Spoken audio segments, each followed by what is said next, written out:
Okay, so let's dive in. We're looking today at quite a significant legal case down in Brazil. That's right, involving the comedian Leo Lins. Exactly. And he's just spoken out, hasn't he? For the first time, really, since getting this, well, this very heavy sentence. He has, and that's our main source material here, that video statement from Lins himself. We also have some commentary on it from Ricardo Diaz. Right. So our goal, our mission for you listening, is to really unpack what Lins is arguing.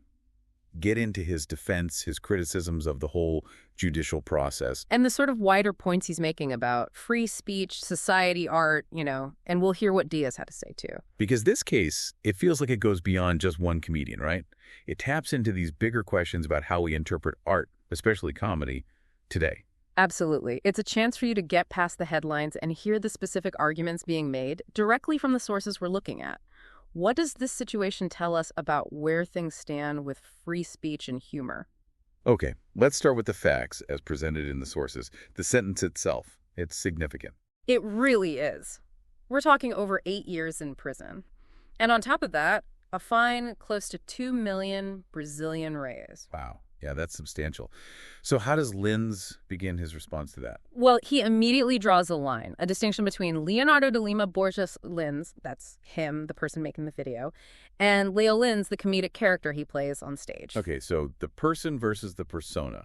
That's central to his argument. Seems to be. He positions his comedy as art, a theatrical performance. He says it uses things like hyperbole, metaphor, irony. The tools of the trade for comedy, basically. No, he calls it an aesthetic license. And his point is, you can't just analyze that kind of performance literally. It doesn't work that way. The structure's different. And he backs this up. Does he cite anyone? He does. He mentions an author, Simon Critchley, presented as a respected name globally, who writes about humor. Lynn says Critchley's work supports this view of comedy needing a specific kind of interpretation. So he's trying to ground his defense in, established theories about comedy, not just his own opinion. Exactly. He's saying, look, there's a way to understand this art form, and it wasn't applied here. Okay, so that's his foundation. Then he gets into specific criticisms of the judge's reasoning, doesn't he? Oh, yes. And some of these are quite pointed. One of the most striking claims he makes is about the theoretical basis for the sentence. What does he claim? He alleges that one of the judge's theoretical bases was Wikipedia. Wikipedia. Seriously, how does he illustrate that? He uses this analogy. Imagine, he says, a judge looks up lying on Wikipedia, sees that people can lie, and uses that as grounds to convict someone of homicide because, well, they could be lying. Huh. That's quite the comparison. And he points out the irony. He does. He highlights that Wikipedia itself says, don't use this as a primary source. It's not academic research.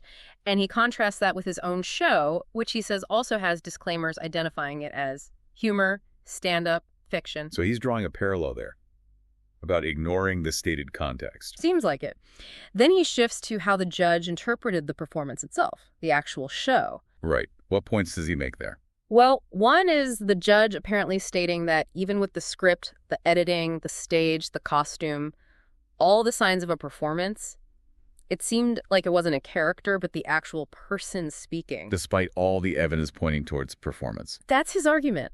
And he uses this alligator analogy. He says it's like showing someone an alligator's head, body, and tail, asking what it is, and they say, a camel. Okay. His point seems to be, if the basic evidence is disregarded like that, how can you even have a rational discussion? The starting points are just too different. That definitely paints a picture of the disconnect he felt. What else? Another point of critique is the judge's statement that even though the show happened in a theater, putting it on YouTube meant it left the theater. The context changing with the platform idea. How does he counter that? With another analogy, he asks, if you watch a romance movie at home on your TV, can you then sue the actors for indecent exposure because the scene happened in your living room, not the film studio? He's arguing the nature of the content doesn't change just because of where you watch it. That seems to be the core of it. The context of it being a created fictional work shouldn't disappear just because it's on YouTube. And there was another point, maybe the most concerning for performers. Yeah.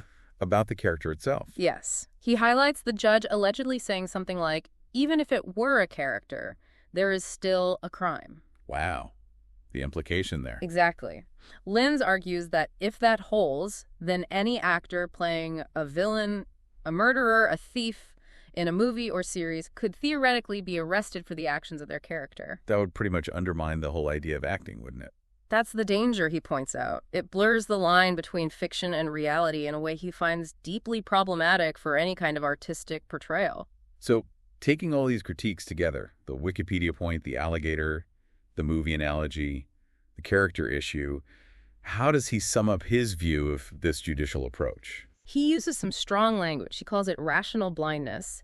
He suggests the judgment was driven by emotion, not reason.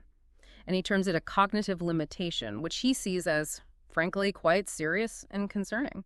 He's essentially saying the legal reasoning, in his view, fundamentally failed to grasp what comedy or performance art in general actually is. Pretty much.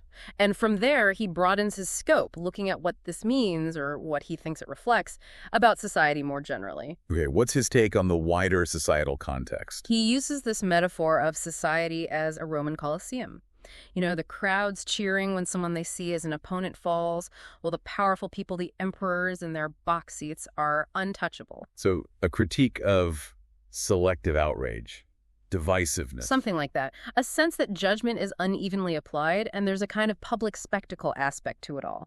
He also talks about what he calls inverted values. Inverted values, meaning? He argues that basic, decent behavior, like, say, a politician not stealing, gets praised like it's extraordinary, instead of just being the expected standard. While, on the other hand, he feels vices sometimes get dressed up in a sort of mantle of morality. Interesting perspective. Yeah. And how does he see the reaction to humor fitting into this? Well, he observes that often the reaction isn't laughter, which is the goal, but hatred. He gives examples. He does. He mentions really serious global incidents. Charlie Hebdo, a comedian executed in Afghanistan. And also more widely known things like Will Smith hitting Chris Rock at the Oscars, and even an instance where he himself was assaulted in Sao Paulo. So connecting his situation to a broader pattern of sometimes violent reactions to comedy. Yes.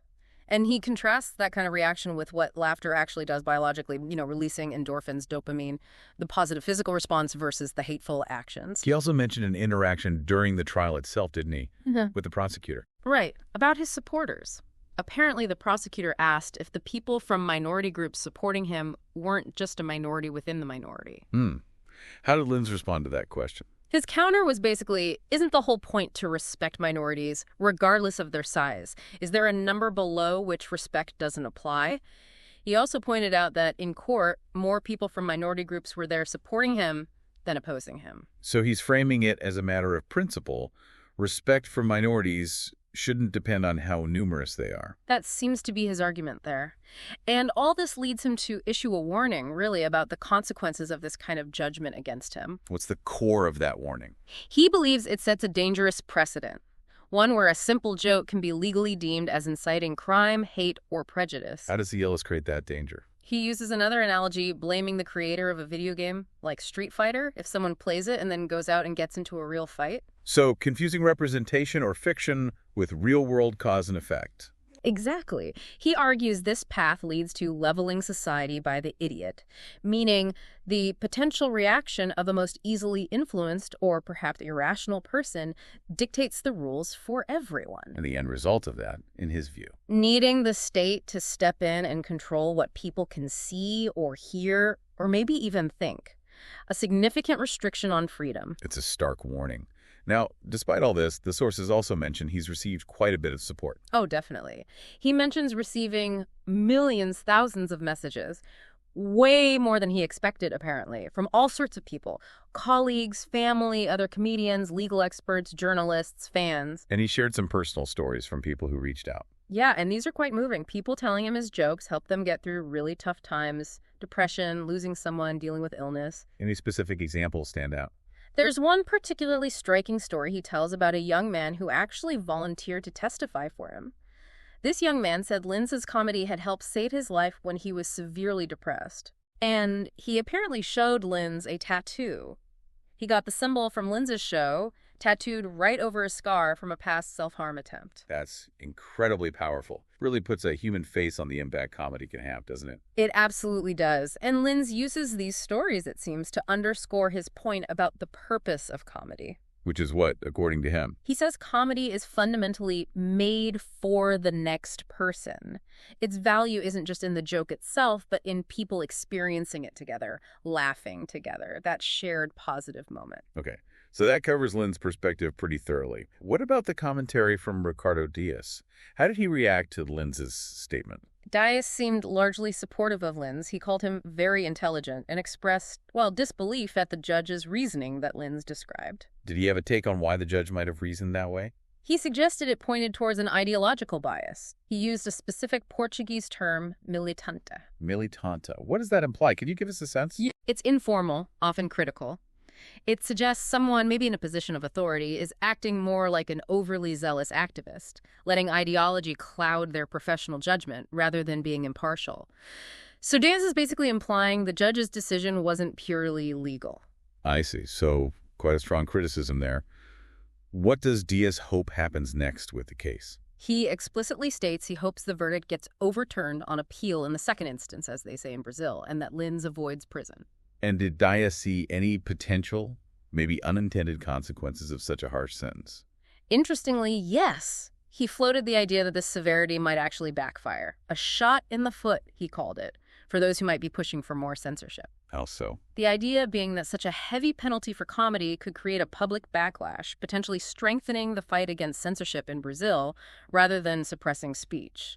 An unintended consequence. And Diaz connects this case to other concerns as well. He does. He draws a parallel to allegations or reports about the president potentially working with representatives from China, a country Diaz describes as having no social media freedom to look into regulating the internet in Brazil. So he places the Linz case within a potentially larger context of anxieties about online freedom and state control over expression in Brazil. Exactly. It adds another layer to his commentary, framing this specific legal battle as part of a bigger picture concerning freedom of speech. Okay, we've really covered a lot of ground here. We've gone through the sentence, Lynn's defense strategy focusing on persona versus person, his detailed critiques, the Wikipedia claim, the analogies, the character issue. His broader societal commentary on the Colosseum effect and inverted values, the powerful personal stories of his comedy's impact, and then Ricardo Diaz's supportive but also critical commentary, including that militante remark and the censorship concerns. It really lays bare the complexities, doesn't it? When you have art, especially something as subjective as humor, intersecting with law, individual interpretation, and very strong public reactions. Definitely. The lines get very blurry very quickly. So, drawing purely from the sources we've discussed today, here's something for you, the listener, to think about. Consider the distinction Linz insists on. The artist's persona versus the person, the intent versus the interpretation. Yeah, and contrast that with the points made about laughter's positive effects versus harmful actions being individual choices. Where should the law draw the line when art, even intentionally provocative art, causes genuine offense, or is interpreted by some in a harmful way? What are the stakes for artistic freedom and for public discourse when interpretations might lead to criminal charges? It's a tough one. No easy answers there. Definitely some to chew on long after this deep dive is over.